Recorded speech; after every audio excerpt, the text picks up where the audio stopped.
말씀 보겠습니다. 마가복음 6장 14절에서 29절 말씀, 세례요한의 죽음인데요. 우리가 지난주 본 말씀은 예수님께서 12제자를 보내시는 내용이 있습니다. 귀신을 제어하는 권능을 주시면서 보내시는데, 전도 여행을 위하여 뭐 가져가지 말라 그랬어요? 지팡이도 가져가지 지팡이 하나 들죠. 지팡이하고 신은 신는데 양식 가져가지 말고, 어떤 배낭도 짊어지지 말고, 전대의 돈도, 여벌 신발, 여벌 옷, 그런 거 가져가지 말라고 했습니다. 여러분, 이런 자들이 어떤 집에 들어갑니다. 뭐 아무것도 들고 오는 게 없어요. 그러면 사람들이 집에 들어올 때 어떻게 들어오면 좋아해요? 양손을 무겁게 이래야 환영을 할 건데, 뭐 들고 오는 게 없어요. 우리 어려서 어느 집에 가면 어떻게 하라 그랬어요? 빈손으로 가지 말라고, 꼭 작은 거라도 하나 가라고. 그래서 제가 신방 가면은 그 휴지 하나 사갔잖아요, 지난주에. 개업집에 가가지고 뭐. 그래, 물론 두 번째 갈 때는 안 갑니다. 세 번째, 그러니까 처음 갈 때는 제가 그 신방 가면 꼭 휴지를 하나 사가 들고 가는 거예요. 자, 그런데 제자들은 어느 집에 들어가는데 아무것도 안 가져와요. 뭐 들고 옵니까?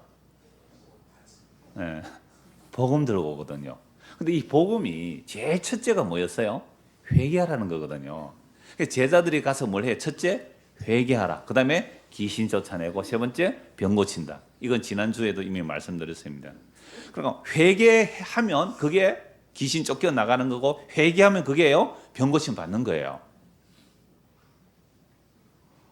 회개하면 병 진짜 고침 받아요. 예. 무슨 병요? 사망에 이르는 병. 죄삭은 사망이거든요. 사망에 이르는 영원한 병 치료받는 거예요. 이보다 더 좋은 치료가 없어요. 사망에 이르는 그 병이 치료받으면요, 빨리 죽고 싶어요. 그러니까 우리가 빨리 안 죽고 싶은 것은 아직도 병이 치료가 안 됐어요. 회개가 안 된 거예요. 진짜 회개가 되면요, 진짜 회개가 일어나면 귀신이 쫓겨가요.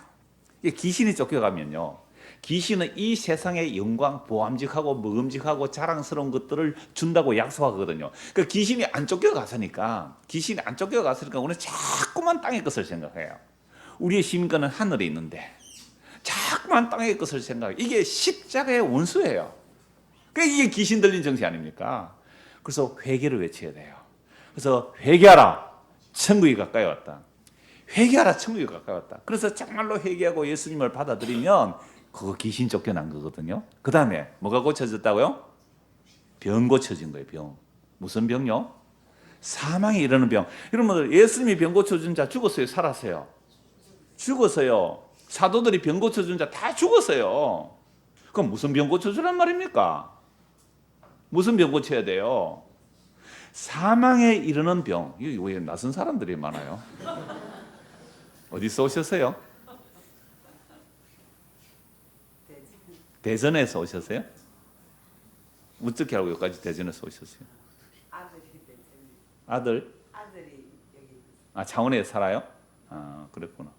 하여튼 뭐 뒤에도 낯선 분이 계시는데, 하여튼 나중에 인사 좀 하고 가세요. 왜 설이니까 인사도 좀 해야죠.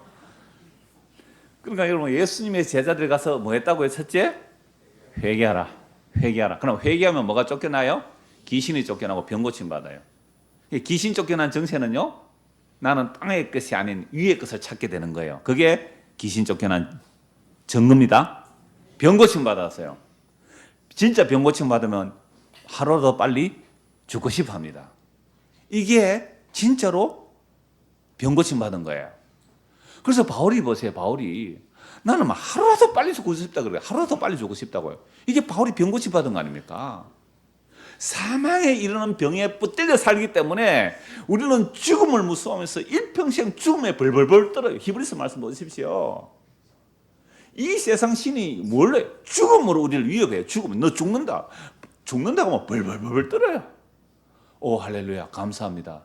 이제야 종을 편히 놓아주시군요. 이게 정말 시몬의 고백이잖아요. 아기 예수 품에 안고, 그 예수님 만나기 전에 너는 안 죽는다 그랬거든요. 예수님 만나기 전에 너는 안 죽는다 그러니까 이 시몬이 성전에서 아기 예수 품에 안고, 주여 감사합니다, 이제야 종을 평안히 놓아주시군요. 이 말이 무슨 말이에요? 이제야 죽을 수 있군요. 이게 이제 죽을 수 있거든요. 오늘 경기도에서 할머니 한 분 오셨어요. 물론 가족이 모시고 왔는데, 이분은 성당에 열심히 나갔고 막 봉사부장, 하여튼 얼마나 평생을 봉사를 열심히 했는지 몰라요. 근데 암 상기예요. 항암 치료했는데 더 이상 뭐 이제 진척이 없어서 사실은 돌아갈 날 받고 계세요. 그런데도 자녀들이 꼭 여기 와서 한번 말씀 예배 드리자 해서 오셨거든요. 한 20분 일찍 오셔서 제 방에서 제가 복음 전했어요. 감자 얘기했죠. 감자 이야기. 어떤 분은 이걸 감자 복음이라 그래요. 감자 복음. 감자를요, 감자 알아요? 감자 심는 거? 모르죠. 감자 심을 때 감자를 쪼개요. 이렇게 감자 4등분 정도, 큰 거는 좀 더 쪼개고 뭐 4등분 정도 해서 감자를 심는데요. 감자를 겨울이 지나고 나면 봄쯤 되면 이게 뭐 한쪽은 썩어요. 그런데 그 감자에 그 신운 눈이라 그래. 감자에 그 신운만 있으면 땅에 심으면 감자는 다 흐물흐물 썩어도 거기서 새로운 감자가 나와요. 그 할머니가 그 얘기를 했어요. 그게 생명인 예수 그리스도라고요. 예수께서 이 씨를 심기 위해서 이 땅에 오셨고 십자가를 지셨습니다.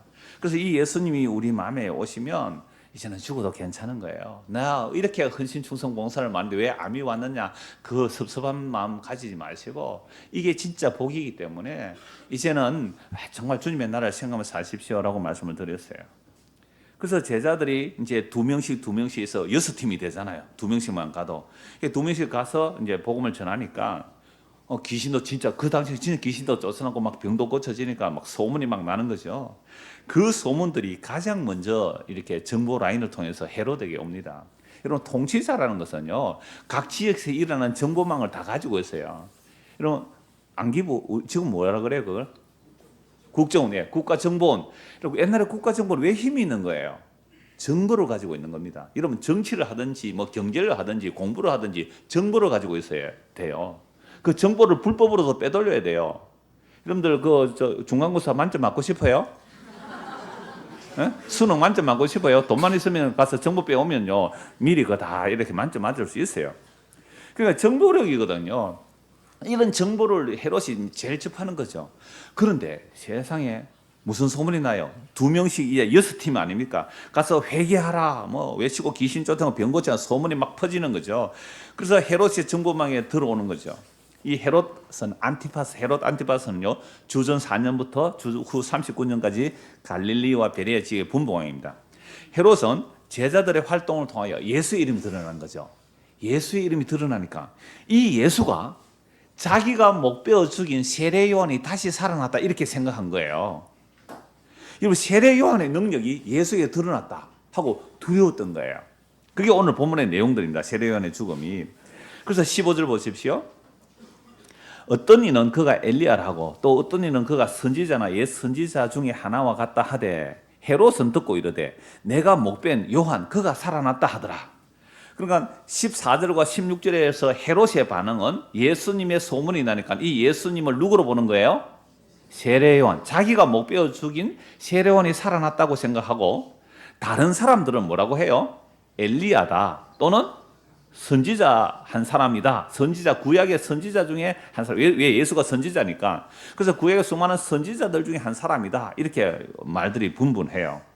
그러니까 헤롯은 자기가 죽인 세례요한이 살아났다고 보고 다른 사람들은 엘리야나 다른 선지자로 보았습니다.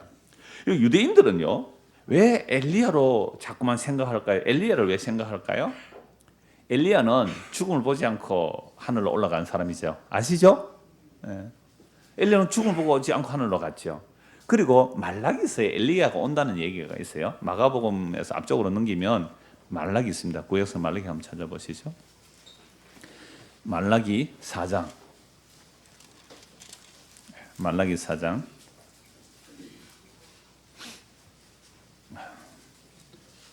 5절에서 6절입니다. 그러니까 구약 성경 끝이죠. 구약 성경 끝이라는 건 좀 중요하겠죠. 구약 성경 제일 끝이에요. 자, 끝에 5절 6절 같이 읽읍시다. 보라 여호와의 크고 두려운 날이 이르기 전에 내가 선지자 엘리야를 너에게 보내리니 그가 아버지의 마음을 자녀에게로 돌이키게 하고 자녀들의 마음을 그들의 아버지에게로 돌이키게 하리라. 돌이키지 않으면 두렵건대 내가 와서 저주로 그 땅을 칠까 하노라 하시니라. 이런 구약의 마지막이 이거예요. 구약의 마지막 내용이 여호와의 크고 두려운 날이 이르기 전에, 이런 유대인들은요 이스라엘 여호와의 크고 두려운 날 다 기다렸어요. 여호와의 크고 두려운 날이 유대인들은 어떻게 생각해요? 자기들처럼 율법을 잘 지키는 자기들은 여호와의 크고 두려운 날이 구원을 받겠지만 율법을 지키지 않는 자들은 심판받을 거고 이방인들은 당연히 심판받는 거죠. 그러니까 유대인 가운데 세리, 장녀, 죄인들 이런 자들은 여호와의 크고 두려운 날에 심판받을 거고 이방인들은 당연히 심판받는 거고 자기들처럼 바리새인들처럼 서기관들처럼 율법 잘 지키건 의로운 우리들은 구원받는다. 철석같이 이렇게 믿었어요. 그럼 다른 사람들은 고향이라고 다 왜 다른 사람들 고향이라고 이 말이 아니지 않아요? 다른 사람들은 설이라고 고향에 가는데 우리는 어디 안 가고 고향 안 가고 예배당에 와 있단 말이에요. 지금 예수님 재림하면 누가 구원받을 것 같아요? 우리가 구원받을 것 안 같아요? 고향이라고 아니 왜 자꾸 이러죠? 뭐라는 말이지? 설이라고 고향 가는 사람은 그 주일 성수를 안 했기 때문에 천국 못 가. 막 이래줘야지. 오늘 온 우리에게 보람이 있잖아요. 이게 바리새인 서기관들의 생각이었어요. 우리는 이렇게 철두철미하게 주일을 성수하고 안식일을 지키고 11주를 하고 모든 절기를 다 지키면서 율법을 하나도 틀림없이 다 지키는 우리는 크고 두려운 그 여호와의 날에 우리는 구원을 받을 것이고 그렇지 않는 너희 세리 죄인 창기들 설이라고만 놀러 나가는 너희들 그리고 이방인들 너희는 다 심판받을 거야 이러고 살았던 거예요. 그런데 구약의 마지막 선지자 예수님 오시기 전에 한 400년 전에 이 말라기 선지자가 뭐라고 얘기했냐면 그 여호와의 크고 두려운 날 누가 오시는 날? 메시아가 오시는 날. 메시아는 구원과 심판을 행한다고 생각하거든요. 모든 유대인들이 다 그렇게 생각해요. 메시아가 오면 구원받을 자와 심판할 자를 이렇게 결정한다고 본 거죠. 근데 예수님 정말 이 땅에 오셔서 구원할 자와 심판할 자를 나누세요. 예수 믿으면 구원, 믿지 않으면 심판. 이미 2000년 전부터 믿지 않으면 뭐예요? 심판. 예수 믿지 않으면 심판이에요. 이미 이루어지고 있어요. 재림은요 확정입니다. 그게 확정이에요. 자, 그래서 메시아 크고 두려운 여호와의 날이 임하기 전에 누구를 보내준다고요? 선지자 엘리야를 본다. 그래 유대인들은 누구를 기다렸을까요? 엘리야가 오기를. 근데 엘리야가 오기를 기다렸단 말이에요. 그러니까 엘리야가 와서 하는 일이 뭡니까? 회개하라는 거죠. 아버지의 마음을 자녀에게 돌이키게 하고 자녀들의 마음을 돌이키는 거죠. 아버지를 돌이키는 거. 이게 회개하라. 그래서 정말로 엘리야가 왔어요. 이 엘리야가 누구예요? 세례요한. 누가 세례요한을 엘리야라고 말씀하셨습니까? 예수님께서. 예수님께서 세례요한 보고 엘리야라고 하면 엘리야인 거예요. 엘리야처럼 엘리야의 성정, 엘리야에게 임했던 성령이 세례요한에게 임한 거예요. 같은 영이 임해요. 그래서 엘리야가 하는 그 일을 세례요한이 한단 말이에요. 엘리야의 심정으로 회개를 외치는 겁니다. 회개하라 천국이 가까이 왔다. 그래서 구약의 말라기 마지막에서 회개하라는 이 돌이키는 자가 엘리야가 400년 만에 나타났어요. 그분이 누구예요? 요한이에요. 그럼 여러분은 이렇게 생각하면 좋잖아요. 아니 엘리야를 보낸다 그랬으면 세례요한이 태어날 때 천사가 이름을 알려주잖아요. 요한이라고. 그러면 요한이라고 알려주지 말고 뭐라고 하면 돼요? 엘리야. 그럼 훨씬 좋잖아요. 세례요한을 엘리야 이렇게 이름 지어주면 훨씬 좋을 텐데 왜 요한이라 지었을까요? 굉장히 중요한 질문입니다. 이런 질문을 해보셔야죠. 아니 누가 봐도 요한은 자기 아버지가 이름 안 지었습니다. 계시받아요. 계시받아서 요한을 이름 지었어요. 그런데 그러면 이게 예수님께서 요한을 엘리야라고 말씀하셨다면 그러면 요한이라고 이름 짓지 말고 엘리야고 이름 지으면 더 좋잖아요. 그런데 왜 요한이라고 할까요? 성경에 이런 부분 굉장히 충돌되는 분이 많거든요. 왜 그렇게 할까요? 자, 마가복음 9장을 한번 찾아봅시다. 마가복음 9장입니다.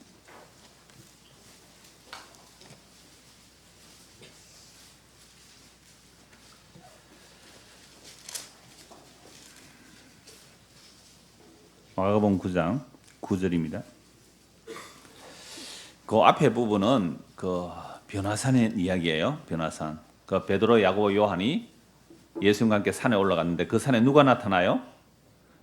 엘리야와 모세가 나타나요. 예수님께서 영광스럽게 변모하시고 모세와 엘리야가 나타나서 이걸 누가복음에 보면 뭘 의논하세요? 별세를 언론하세요. 별세. 십자가 말씀하신 거예요.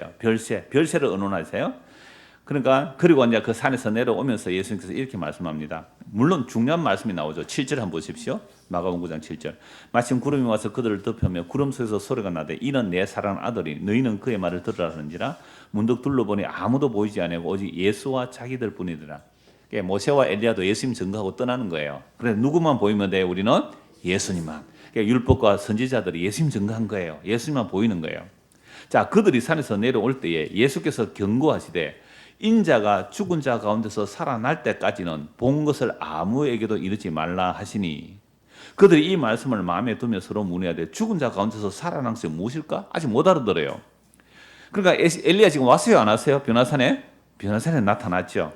자, 이에 예수께 묻자고 이르되 어찌하여 서기관들이 엘리야가 먼저 와야 하리라 하나이까? 그러니까 지금 제자들은 변화산에서 예수님께서 영광스럽게 변화되는 것을 보시고 예수님 누군 줄 알아요? 하나님의 아들로 알아요. 메시아인 줄 알아요. 우와, 진짜 예수님이 정인이 세 명입니다. 베드로 야고보니 진짜 예수님이 모세 엘리야 나타났고 영광스럽게 변화됐다. 세 명이 증거하면 증거가 되거든요. 그 말을 하고 싶어서 막 속에서 막 불이 끓어오르는 거죠. 그런데 예수님이 이 말 하지 마. 언제까지요? 인자가 죽고 부활하기 전까지는 얘기하지 마. 얘기하지 마. 그러니까 제자들이 이제 묻는 거죠. 예수님께. 예수님 어찌하여 서기관들이 엘리야가 먼저 와야 하리라 하나이까? 서기관 성경 박사들이에요. 엘리야가 먼저 와야 한다. 메시아 오기 전에. 12절 읽읍시다. 이르시되 엘리야가 과연 먼저 와서 모든 것을 회복하거니와 어찌 인자에 대하여 기록하기를 많은 고난을 받고 멸시를 당하리라 하였느냐. 자, 엘리야가 먼저 와서 회복을 합니다. 이게 아까 말라기서 뭐라고 해요? 회개하라 천국에 가까웠다. 그 엘리야가 얘기하는 거 했단 말이에요. 그러나 내가 너에게 이르노니 13절 엘리야가 왔으되 기록된 바와 같이 이 사람들이 함부로 대우하였느니라. 그럼 예수님이 엘리야 왔다 그죠? 이 엘리야가 누구예요? 세례 요한이잖아요. 이거 성경 안 찾아도 되겠죠? 마태복음에 보면 요한을 엘리야로 예수님께서 하신 말씀이 곳곳에 증거가 되어 있어요. 자, 그러니까 요것까지만 보죠. 자, 그러므로 세례 요한을 예수님은 엘리야라고 합니다. 그러면 요한이 엘리야의 사역을 하죠. 그래서 예수님은 친히 요한을 엘리야라고 하셨어요. 마태복음 11장 14절, 17장 12절을 보면 다 세례 요한이 엘리야라고 예수님께서 말씀하셨어요. 자, 그런데도 헤롯과 다른 사람들은 예수님을 엘리야로 보지 뭐로는 안 봐요? 메시아로는 보지 않습니다. 일단 메시아로 보지 않습니다. 자, 그래 놓고 오늘 마가복음 6장 16절부터 보십시오. 헤롯은 듣고 이제 예수님께서 이제 제자를 보니까 2명씩 6명씩 온 지역에 복음 전하니까 이 소문이 들렸죠. 헤롯은 듣고 이르되 내가 목뺀 요한 그가 살아났다 하더라. 그러면 헤롯이 왜 세례 요한의 목을 베었느냐 이제 설명이 나옵니다. 전에 헤롯이 자기가 동생 빌립의 아내 헤로디아에게 장가든 거로, 그러니까 물론 이복 동생이죠. 이복 동생 빌립의 아내를 빼앗아서 자기 아내로 삼은 거죠. 헤롯은 원래 결혼했던 여자하고 이혼한 거죠. 이혼하고 이제 헤로디아를 자기 아내로 삼았습니다. 이 여자를 위하여 사람을 보내어 요한을 잡아 옥에 가두었으니, 그러니까 이 여자를 위하여 헤롯을 옥에 잡았어요. 옥에 가뒀어요. 그럼 왜 세례요한이 옥에 갇혔어요? 18절에 나오죠. 이는 요한이 헤롯에게 말하되 동생의 아내를 취하는 것이 옳지 않다 하였습니다. 헤롯도 유대인의 분봉이잖아요. 그러니까 헤롯도 유대인의 피가 섞여 흐른단 말이에요. 우리 피가 섞였을지라도. 그러니까 이 헤롯을 보고 율법을 적용하는 겁니다. 세례 요한이 담대하게 헤롯을 보고 당신이 동생의 아내를 취하는 것이 옳지 않다. 이 불법이다라고 이제 고함을 지르는 겁니다. 헤로디아가 요한을 원수로 여겨 죽이고자 하였으되, 그러니까 누가 더 괴로웠어요? 헤로디아. 여러분 헤로디아가 예뻤을까요? 안 예뻤을까요? 저는 되게 예뻤다고 봐요. 그러니까 자기 아내고 이혼하고 헤로디아를 아내로 취하죠. 그리고 빌립 자기 이복 동생의 아내를 자기 아내로 취했어요. 근데 이 헤로디아의 딸이 오늘 춤을 추는데요. 이게 요세푸스라는 그 유대 역사가의 책에 보면 이 살로메로 이름이 나와요. 헤로디아의 딸 살로메. 이도 얼마나 이쁜지 몰라요. 자, 그래서 헤로디아가 요한을 원수로 여긴 거죠. 여러분 헤로디아는 왜 자기 남편 버리고 헤롯에게 시집 왔을까요? 뭐 뻔한 거죠. 더 큰 권력이고 더 큰 영광, 더 큰 부귀를 위해서 자기 남편 버리고 헤로데스에게 시집 온 거 아닙니까? 그러니까 헤로디가 괴로운 거예요 지금. 헤로디 겨우니까 자기 남편 헤롯 보고 뭐라 그래요? 저 요한을 죽여버리라. 당신이 왕이지 않느냐고. 저 헤롯 죽여버리라. 그러니까 이 요한 헤롯이 할 수 없이 아내 말 듣고 어떻게 해요? 요한을 이제 감옥에 가둬두는 거죠. 감옥에 가둬뒀습니다. 자, 그런데 헤로디아가 요한을 원수로 이겨 죽여서 하였으되 하지 못한 것은 20절 헤롯이 요한을 의롭고 거룩한 사람으로 알고 두려워하여 보호하며, 그러니까 헤로디아가 죽이라 그러는데 헤롯이 함부로 못 죽인 이유가 뭐예요? 요한을 의롭고 거룩한 사람으로 안 거죠. 거침없이 여러분 왕에게 회개하라고 외칠 수 있겠어요? 거침없이. 여러분 지금은 사람들이 대통령 욕해도 잡혀갑니까? 안 잡혀갑니까? 안 잡혀가요. 지금은 대통령 뭐라고 여기 뭐 대통령 미치다 하고 뭐라 해도 안 잡혀가요. 근데 옛날에 박정희 때는 어째서요? 막걸리 먹다가 대통령 욕하면 잡혀가서요. 그 유신헌 법 때. 그래서 막걸리 법이 있었어요. 전두환 전 대통령이 통치할 때 욕할 수 있었어요. 이게 공식적으로 확인된 내용이 아니라서 제가 말하기가 좀 그러하지만요. 저 광주 민주운동 때에 그 군사들이 들어갔을 때요. 그 교수들 잡아놓고 지금도 이 설교 듣고 있는 분 계신데 지금도 그 형 울어요. 뭐 교수고 뭐 상관없어요. 총들이 되고요. 협박하는데 전두환 맛이 안 할 수가 없는 거예요. 그런 독재 같은 통치를 할 때 대놓고 회개하시오 할 수 있어요? 국가 조창기도에 가서 전두환 앞에 가서 당신 회개하시오? 목사 그렇게 말할 수 있어요? 그런데 요한은 그렇게 했단 말이에요. 세례요한은 회개하라. 당신 아내 취함이 옳지 않다. 그러니까 헤롯도 괴롭지만 헤로디아 아내가 자기의 쾌락이 방해가 되는 겁니다. 여러분 회개하라는 말은 자기의 쾌락 추구가 방해가 되니까 저놈 죽여라는 거예요. 이게 세상입니다. 이게 세상이 권력이 추구하는 모습이고요. 그러니까 아내는 주기로 하지만 헤롯이 두려워해서 보호하고 있는데 그의 말을 들을 때에, 그러니까 헤롯의 말을 듣는 거죠. 크게 번민한, 너 회개하면 지옥 가. 이런 말 했을 거 아니에요. 요한이. 뭐 겁이 없죠. 여러분, 요한은 왜 겁 없이 이렇게 전했을까요? 왜 요한은 이렇게 겁 없이 전했을까요? 누구 만났어요? 예수님 만났잖아요. 아니, 요단에서 세례를 베푸는데 성령께서 알려주세요. 물로 세례를 받을 때 아무도 성령 안 임하는데 성령 임하는 그분이 장차 성령으로 세례 줄 분이다. 요한도 몰랐어요. 그래서 성령으로 세례 줄 분이 누군지 몰랐는데 요단에서 예수님 세례 주니까 그때 하늘에서 성령이 비둘기 형체로 임하시고 왜요? 가시적으로 보여주는 거죠. 하늘에서 음성이 들립니다. 이는 내 사랑하는 아들이요 내 기뻐하는 자라. 그리고 방금 우리가 변화산에서도 예수님에 대한 하늘의 음성이 들리죠. 이는 내 사랑하는 아들이요 내 기뻐하는 자니 너희는 저의 말을 들으라. 그럼 세례요한이 지금 누구 봤어요? 메시아 만났잖아요. 메시아 만났다. 끝났다 이제. 다 나와. 적어도 유대인들은 이 정도 믿음은 있습니다. 이 메시아 만났잖아. 다 나와 너희들. 회개하라. 왜요? 누구 와서요? 메시아. 그러니까 이제는 메시아 왔기 때문에 무슨 날이 닥친 거예요? 여호와의 크고 두려운 날이 온 거예요. 여호와의 크고 두려운 날이 온 거예요. 여러분 암행어사가 평소에 뭐 거지 모습으로 이렇게 다니지만 그죠? 마지막 날에 뭐라고 불러요? 암행어사 출도야 하는 거예요. 암행어사 출도야. 그러면 육모방망이 들고 수백 명이 뛰어와서 탄가운데 다 잡아가잖아요. 지금 세례요한이 그 마음이에요. 회개하라, 천국이 가까이 왔다.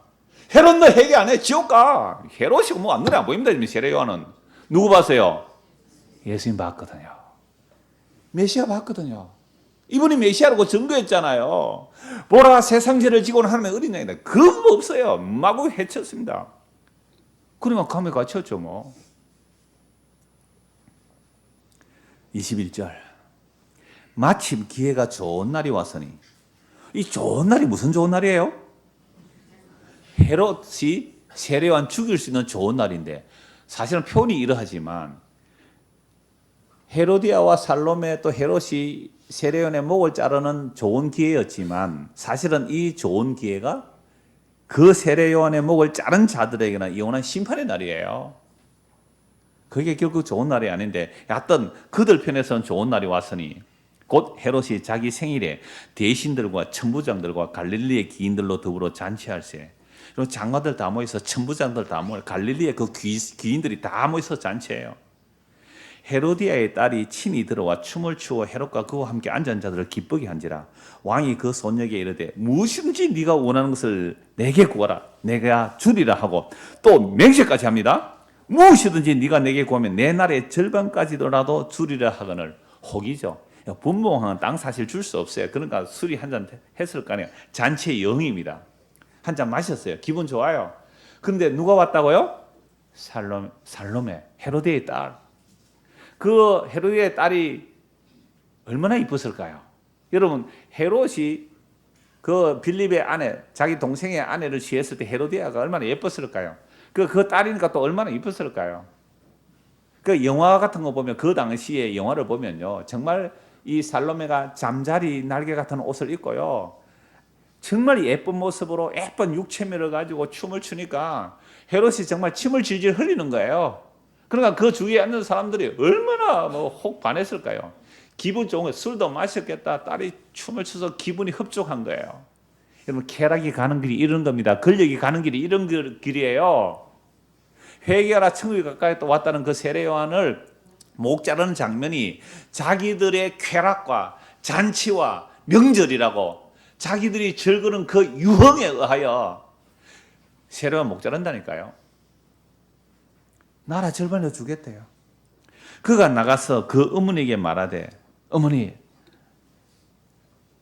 아빠가 아빠죠. 헤롯 왕이 내게 무엇을 구하리까? 나라 절반으로 준답니다. 그 어머니가 이르되 세례 요한의 머리를 구하라 하니 그가 곧 왕에게 급히 들어가 구하여 이르되 세례 요한의 머리를 소반에 얹어 곧 내게 주기를 원하옵나이다 하니 왕이 심히 근심하나 왕 근심해요. 세례 요한이 누군지 알거든요. 거룩한 자인 줄 알아요. 선지자인 줄 알아요. 그래서 목을 자를 수 없어서 지금 보호하고 있었는데 자기가 맹세한 것과 그 앉은 자들로 인하여 그를 거절할 수 없는지라. 얼마나 이 근심이 많았을까요? 여러분 사람은 1초에도 수백 가지를 생각합니다. 이 잠시 동안 그건 안 돼. 세례 요한은 목을 못 잘라. 이 말을 왜 못했을까요? 세례 요한이? 저는 이걸 헤롯의 자존심으로 보거든요. 헤롯의 자존심으로 봐요. 명절이잖아요. 사람들이 고향 갈 때 어떻게 갑니까? 추레한단 말 알아요? 추레하니 이래 갑니까? 삐까번쩍하니 갑니까? 왜 그렇게 가요? 자존심이거든요. 우리 자식이 저 도시 나가서 고생 안 하고 그래도 잘 먹고 잘 산다는 거 그거 보여주고 싶었어. 그래서 꼭 차를 뽑아도 언제 뽑습니까? 명절 전에 삐까삐까한 그 새 차 몰고 가잖아요. 그렇게 하려고 어떤 사람은 차를 뽑았는데 그 차 도둑 맞았어요. 제가 아는 옛날에 어떤 분이 그랬대요. 그래서 고향 가려고 했다가 고향 안 갔대. 차 잊어버리는데 어떻게 고향을 가겠어요? 우리는 다 그렇게 자기의 자존심을 세우면서 갑니다. 근데 자기가 자랑할 거 없으면 좀 거짓말로라도 가부를 해왔어라도 선물 하나 내놓는다니까요. 저 청년 때 그랬어요. 가부를 해서 어머니 신발 하나 사갔어요. 가부를 했어. 이 자존심이에요. 그런데 헤롯이라는 그 최고의 그 갈릴리의 최고의 정점에 있는 이 왕의 자존심이 얼마나 돼요? 무서워요. 세례요한 목 자르기 무서워요. 그냥 안에 가면 덜덜 뽑으니까 보호하고 있는 중에 이제 사람들 고관대작들 다 모인 데서 말해버리잖아요. 내가 맹세한다. 로마에서는요, 자기 말에 책임을 지지 않으면 거의 사람 대접을 못 받거든요. 자기 말에 책임을 못 지면 사람 대접 못 받아요. 아무리 타락해도 그건 있었거든요. 그러니까 자기가 자기 딸에게 나라의 절반을 주겠다고 맹세했으니까 안 줄 수가 없는 거예요. 여러분 그 순간에 얼마나 번민이 많았을까요? 미안하다. 내가 잘못했다. 내가 술이 한 잔 돼서 술김에 내가 헛소리했다. 미안하다 하고 사과하면 뭐가 날아가는 거예요? 헤롯은요, 그때부터 그 사회에서는 매장됩니다. 헤롯의 말 아무도 안 들어요. 아이고, 사나 자식이, 경상도 말입니다. 사나 자식이 한 입에 두 말 하나, 남자가 한 입에 두 말 하나, 라고 그 조롱과 수치를 감당 못해요. 그래서 누구를 죽여요? 세례한 목 죽입니다. 여러분, 우리가 예수님 왜 버린지 아세요? 예수님 왜 버린지 알아요? 내 자존심 세워주는 예수는 좋은데 내 자존심 무너뜨리는 예수는 버립니다. 잘 생각해 보십시오. 그럼 언제 예수님을 좋아합니까? 어떤 예수님을 좋아합니까? 내 자존심 세워주는 예수님 좋아요? 내 자존심 무너뜨리는 예수님 좋아요? 지금 헤롯은요, 가장 회개할 수 있는 절호의 기회예요. 회개할 수 있는 기회예요. 왜요? 선지자인 줄 알아요. 요한이 두렵고 떨렸어요.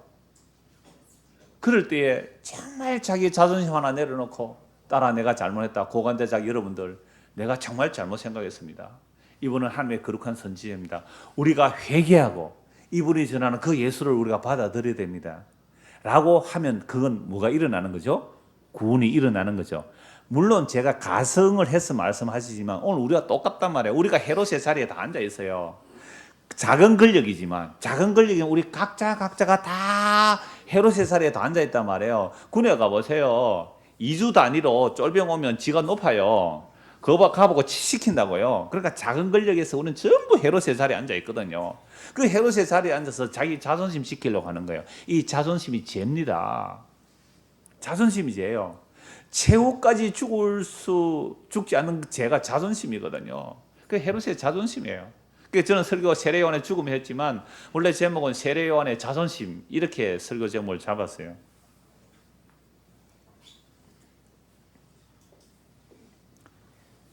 (26절) 다시 보십시오. 왕이 심히 근심하나 자기가 맹세한 것과 그 앉은 자들로 인하여 그를 거절할 수 없는, 세례요한의 목 잘라달라는 그 말을 거절할 수 없는 거예요. 왕이 곧 시위병 하나를 보내어 요한의 머리를 가져오라 명하니 그 사람이 나가 옥에서 요한을 목 베어 그 머리를 소반에 얹어다가 소녀에게 주니, 여러분 소년도 아니고 그죠? 소녀예요. 억세고 강한 전사 같은 그런 남자가 아니에요. 가녀린 여자. 그러니까 왕비의 딸이니까 얼마나 오냐오냐 컸겠어요. 그 딸이 뭘 들고 가요? 피가 철철 흐르는, 금방 목을 잘렸으니까 그 세례요한에 잘린 목을 소반에 쟁반에 담아가서 들고 갑니다. 여러분 섬뜩하지 않아요? 이게 권력을 추구하고 부를 추구하고 쾌락을 추구하는 결론이 이런 거예요. 하나님의 선지를 목 자른단 말이에요. 생일 잔치하면서 술 먹고 여흥에 세례요한의 목을 자라요. 그 구약 말라기서 엘리야가 오면 회개하라. 아버지의 마음을 자녀에게로, 아버지의 마음을 자녀의 마음을 아버지에게로 돌이키는 그 회개를 선포하는 세례요한을 목을 잘라버립니다.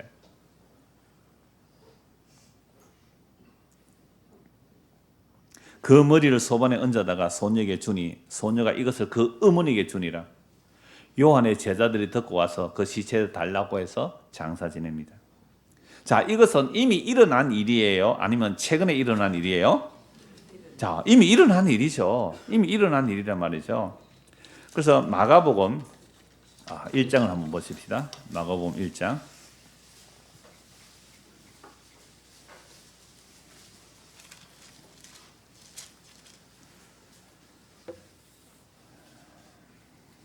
(14절) 보십시오. 마가복음 1장 14절. 요한이 잡힌 후, 요한이 왜 잡혀가세요? 마가복음 1장에서요. 왜 잡혀가세요? 회개하라 청이 가까이 왔다고. 누구 보고요? 헤롯 보고. 헤롯 보고 회개하라 하니까 누가 더 괴로웠어요? 헤롯의 아내 헤로디아가 더 괴로웠어요. 저 요한 죽이라고. 할 수 없이 이제 요한을 감옥에 가둬놓고 죽이지는 못해요. 왜요? 세례 요한이 경건하고 두려운 자를 아니까 죽이지를 못하고 보호하고 있어요. 근데 마침 좋은 날이 왔다. 무슨 날이에요? 헤롯의 생일 때 술 한잔 먹고 기분 좋으니까, 그죠? 자기 딸이 춤추는 거 보고 네가 뭘 구해도 나라 절반이나 주겠다고 그 맹세한 것 때문에 사람들 세례 목 잘라라 그러잖아요. 자, 요한이 잡힌 후에 요한이 뭘 전했어요? 회개하라 천국이 가까이 왔다. 엘리야의 역할을 했죠.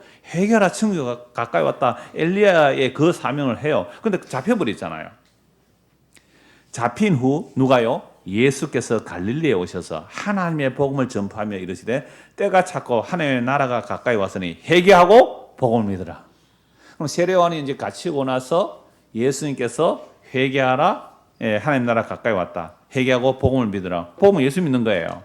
자, 그런데 문제는 세례요한이 잡혔으면 예수님께서 세례요한 구원해 주면 안 됩니까? 여러분, 예수님은 어떤 분이세요? 창조주예요. 천지 창조주예요. 바다를 잠잠케 하실 수 있잖아요. 바다야 잠잠하라 하면 바다가 잠잠해요. 그죠? 파도가 잠잠해요. 바람을 조용히 시킬 수 있어요. 예수님 말씀 한마디면 여러분 감옥 문 열 수 있어요? 없어요? 헤롯 완전히 죽여버릴 수 있어요? 없어요? 있어요. 그런데 예수님을 증거한 세례 요한이 감옥에 갇혀 있는데 예수님은 다른 데로 가버려요. 다른 데로 가버려요. 왜 이래야 돼요, 예수님이? 여러분, 우리 성경을 너무 피상적으로 읽어요. 성경을 너무 승리주의로 읽어요. 성경을 승리주의로 읽는다는 것은 여러분, 바울과 실라가 감옥에 가서 막 찬송하고 기도하니까 뭐가 열려요? 감옥이 열렸다. 감옥이 열렸는데 도망 안 가요. 도망 안 가요. 승리주의로 성경 읽으면 안 돼요. 승리주의로 성경 읽으면 십자가가 안 보여요. 모든 간증들은 거의 다 제가 들어본 간증은 전부 승리주의예요. 내가 이렇게 어렵고 암이 걸렸고 가난했고 고통고 힘들었고 했는데 그렇게 하나님 은혜를 주셔서 내가 승리했습니다. 할렐루야. 전부 이렇게 외쳐요. 그런데 예수님은 자기를 증거한 세례 요한의 옥에 갇혀 있는데 오늘 죽을지 내일 죽을지 모르는데 구해주도 안 해요. 그냥 회개하라 천국이 가까이 왔다 그렇게 전해요. 저는 이 설교를 준비하면서 야, 이게 예수님 다우신 거다. 이게 성령이 임한 거다. 마태복음 한번 찾아봅시다.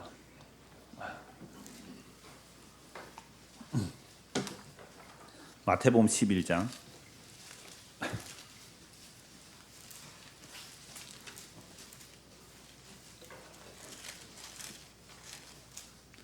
마태복음 11장 2절을 보십시오.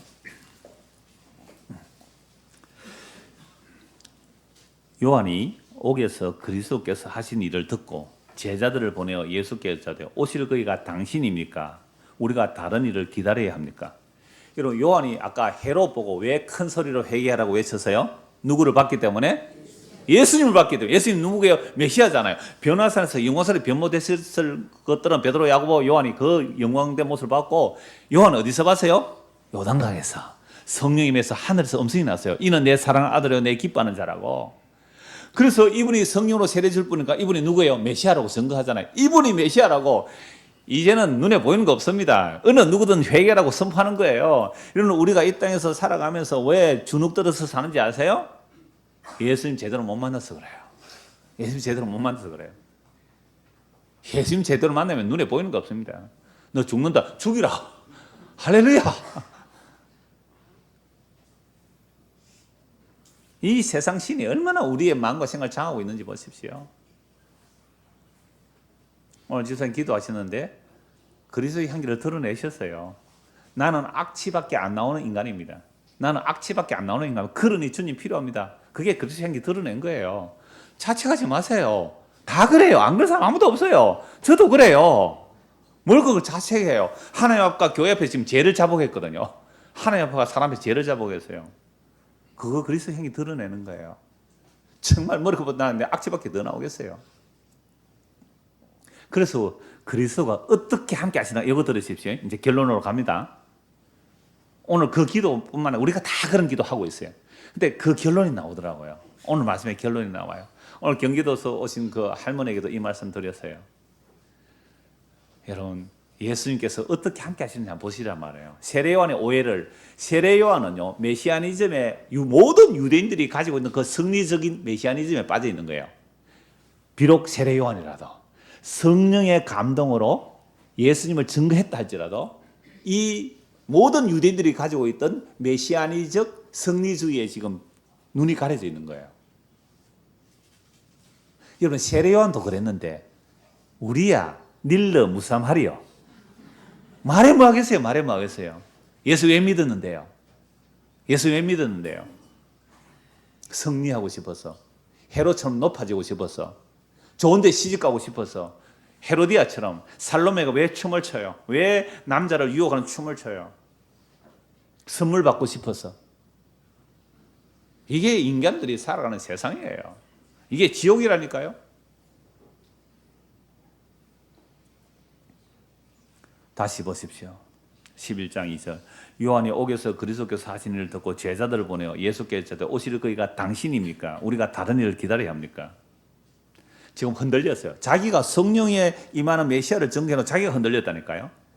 예수께서 대답해 이르시되 너희가 가서 듣고 보는 것을 요한에게 알리되 맹인이 보며 못 걷는 사람이 걸으며 나병 환자가 깨끗함을 받으며 못 듣는 자가 들으며 죽은 자가 살아나며 가난한 자에게 복음이 전파된다 하라. 이거에 구약에서 예언한 모든 선지자들의 메시아가 오시면 이런 일을 이룰 거다라는 말씀 예수님 이루고 계시잖아요.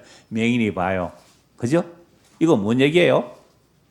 진짜 맹인이 눈 뜨는 일도 많아요. 근데 맹인이 본다는 게 뭐예요? 우리는 썩을 것만 봤는데 썩지 않는 것을 보는 거예요. 눈에 보이는 것만 봤는데 보이지 않는 세계를 보는 거예요. 이게 맹인이 눈 뜬 거예요. 여러분 교회 와서 아직도 썩을 것 구하면 아직도 맹인입니다. 저와 여러분이 아직도 썩을 것 구하면 맹인이에요. 맹인. 아직도 눈 못 떠서요. 복음은 생명과 썩지 않을 내용인데 썩을 것 구해요? 그 아직도 맹인이에요. 우리 교회에서 설교하는 것, 그 기도하는 거 다 녹음하고 싶은데 너무 부담될까 싶어서 내가 녹음을 안 하고 있습니다. 안 그래도 부담스러워 하는데 녹음까지 하면 기도 못 한다는 사람이 많을 것 같아서 내가 녹음을 안 하는데 우리 교회 그 생방송 듣는 분은 기도를 같이 들으시겠죠. 썩어질 거 구하는 내용 없어요. 썩을 거 구하는 거 없단 말이에요. 왜요? 몇 년 들어보면 그거 구하면 안 될 것 같아서 안 구하는 겁니다. 마음으로는 구하면서. 그것도 자존심이에요. 기도가 떨린다, 겁난다. 왜요? 자존심이에요. 다른 사람들 저래 기도 잘하는데 내가 기도 잘못하면 웃잖아. 이거 자존심이에요. 죄예요. 기도 안 한다는 거.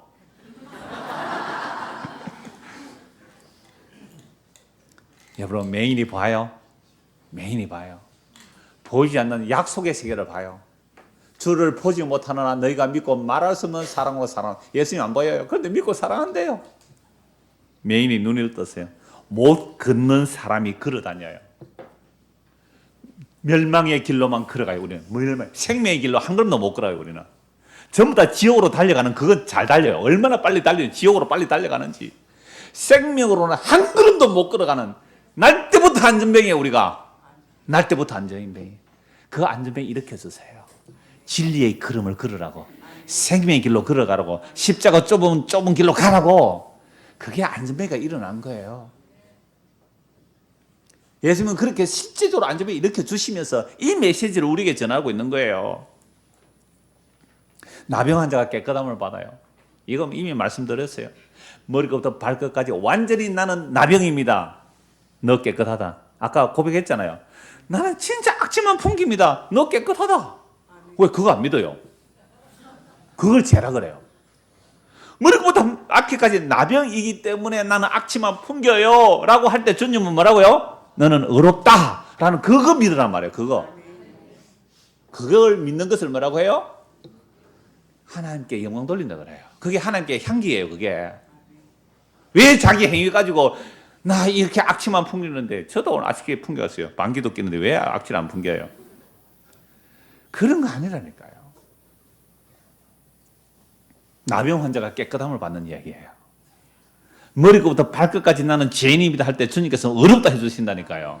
이게 레위 23장 이야기고 마태복음 8장 얘기예요. 이게 전국 진짜 이게 천국 아니에요? 이게 진짜 메시아 일 아니에요? 죽은 자가 살아나요. 허물과 죄로 죽은 우리가 생명의 말씀이 들려요. 예수님이 십자가에 달리셨다는 그 이야기가 들려요. 예수님이 십자가에서 다했다는 그 얘기가 들려요. 이게 뭐예요? 죽은 자가 살아나는 겁니다. 무덤에 있는 자들이 주의 음성을 들을 때가 오늘 곧 이때라. 지금 우리가 복음 듣고 들리면 이거 죽은 자가 살아나는 거 아닙니까? 가난한 자에게 복음이 들리네요. 애통하는 자, 심령이 가난한 자, 그들에게 복음이 들려요. 이게 내가 메시아 된 증거다. 요한에게 가서 말해라 라고 하면서 이렇게 말씀하세요. 6절 같이 읽읍시다. 누구든지 나로 말미암아 실족하지 아니하는 자는 복이 있도다 하십니다. 그러니까 예수님은 어떤 모습이에요? 실족할 만하죠. 실족할 만. 근데 예수님 때는 실족 안 하면 복이 있는 거예요. 그러니까 복음은 주님 재림하는 그날까지 이 모습으로 가요. 무력한 모습으로, 연약한 모습으로, 사람들의 관심 없는 모습으로. 구상시인의 표현들은 병신 같은 꼴을 하고서, 구상시인은 그렇게 말했어요. 병신 같은 꼴을 하고서, 병신 같은 꼴을 하고 십자가를 지고 따라가는 그 뒤를 병신 같은 꼴을 하고 따라가는 모습. 이게 예수 믿는 자들의 모습이에요. 근데 오늘 우리는 예수 믿는 게 어떻게 믿고 싶어요? 폼나게 믿고 싶죠. 승리주의로 믿고 싶죠. 성공주의로 믿고 싶죠. 고향에 가는데 예수 믿고 성공했다는 소리 듣고 싶어요? 예수 믿고 지금 실직해가지고 세차하고 말이죠. 대리운전합니다. 그 말 하고 싶어요. 교회는 개척해가지고 사람은 없고 아내하고 자식만 놓고 설교합니다. 그렇게 하고 싶어요. 한 250명쯤 됩니다. 이렇게 하고 싶어요. 그래서 저는 고향 안 갑니다. 이 말 하기 싫었어요.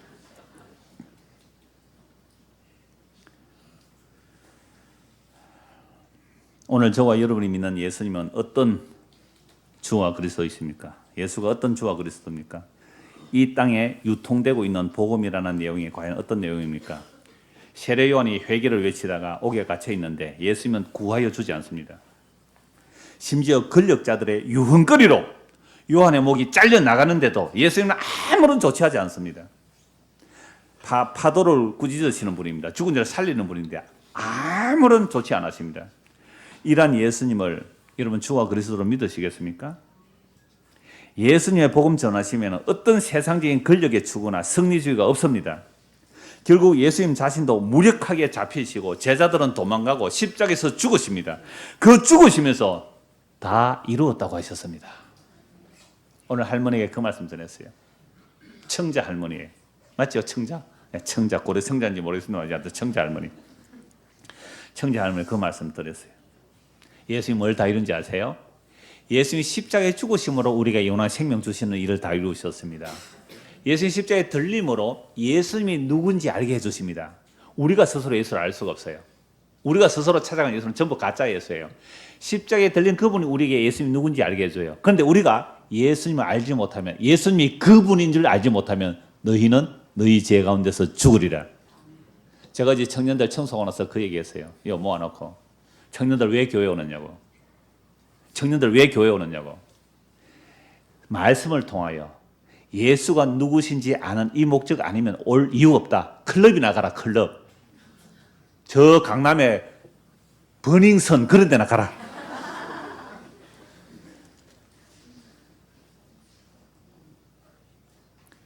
예수가 십자가에 못 박히신 예수가 누구신지 알지 못하면 너희는 너희 죄 가운데 죽으리라.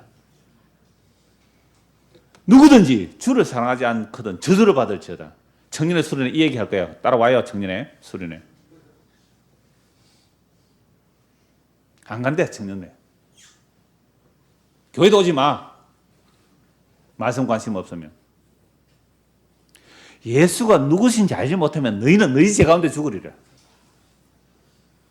근데 십자가에 들리는 순간 내가 큰 줄 너희들로 알게 해주겠다. 세 번째, 내가 들리면 너희를 나 있는 대로 이끌겠다. 예수의 몸으로 이끌어 드리는 거예요. 여러분 청년할 때 이 얘기 알고 믿으면요 천하가 두렵지 않아요. 세상에 겁나는 게 없다니까요.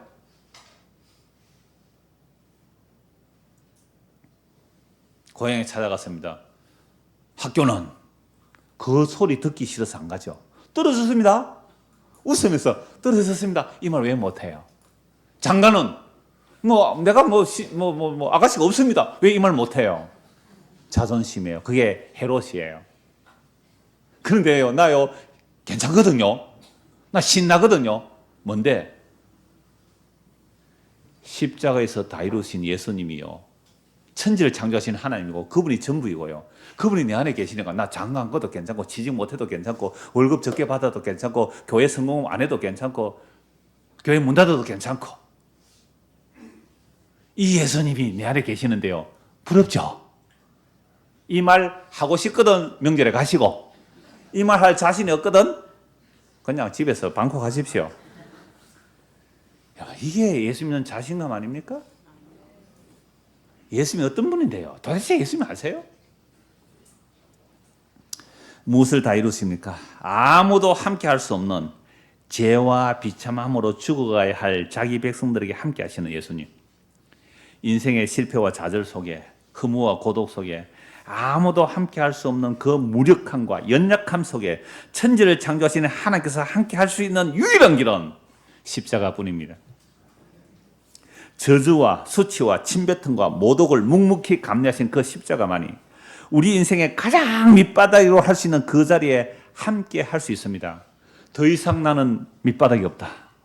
난 더 이상 내려갈 바닥이 없다. 나는 끝이다. 라고 하는데 내 밑에 누가 계세요? 천지를 창조하신 거룩하신 하나님이 사람이 되어 오셨고 십자가에 죽으신 그분이 내 밑에 계세요. 이게 주님이 함께 하심이에요. 나의 하나님, 나의 하나님 어째 나를 버리시나이까? 하나님의 아들이 버림받아서 우리에게로 버림받아 우리가 버림받았다고 울고 있는 그 자리, 그 밑에 그분이 와 계세요. 우리는 죄로 인하여 울어도 마땅하고 저주받아도 마땅해요. 우리는 죄로 인하여 지옥 가도 마땅해요. 근데 그 지옥의 형벌을 예수님이 대신 받으셔요. 그리고 함께 받으세요. 예수님이 대신만 아니에요. 함께 받으세요. 제가 수요일날 장례식 치르면서 마지막 하관할 때에 그 땅에 묻힐 때에 저는 그 얘기를 했어요. 주님이 함께 하신다고.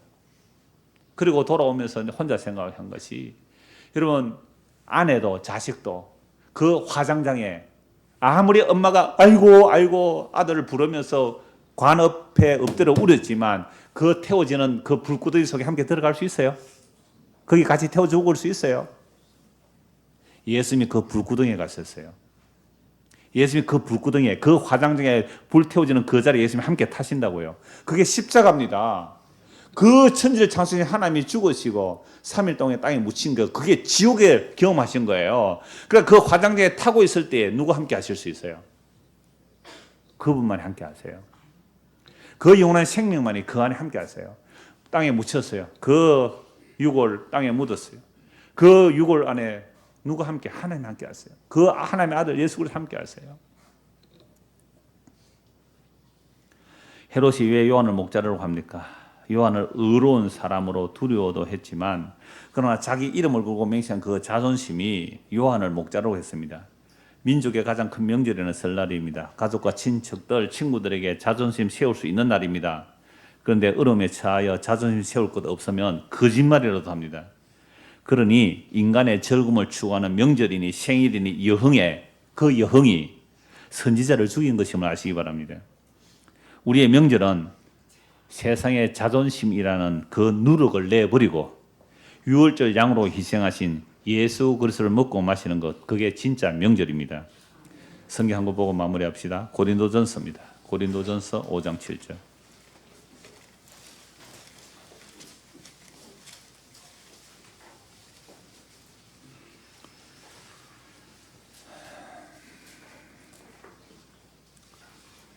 너희의 자랑 5장 6절입니다. 너희의 자랑하는 것이 옳지 아니하도다. 자랑을 왜 해요, 사람들이?